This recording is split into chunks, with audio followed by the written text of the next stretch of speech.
649 pesos na yakiniku. Sulit, pero hindi ako sure kung gusto ko pa ulitin.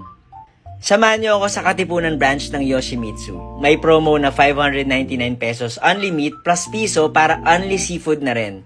May 49 pesos din ng only iced tea at pineapple juice. Walang service water at may corkage na 150 pesos. Kaya inavail na namin lahat for 649 pesos. Ang daming pagkain na pagpipilian at mukhang promising naman kagaya ng karaage, shrimp, fish cakes, scallops, barbecues at mga meat na may iba-ibang flavors. O-order ka via their website kaya make sure na may internet kayo. Sinulit na namin yung mga grilled seafood pero sakto lang yung lasa. Mas nagustuhan ko yung tempura. Yung friends ko naman gusto yung salad. Mukhang exciting yung mga meat on stick pero medyo matrabaho lang i-grill. Nagustuhan ko rin yung plain pork nila. Siguro kasi naghalo na sa ibang flavors. Kahit madami, masarap naman yung meat. Mabilis pa yung service.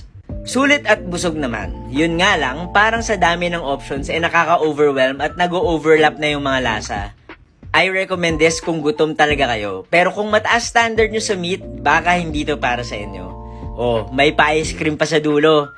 Saan tayo kakain next? Kita kits!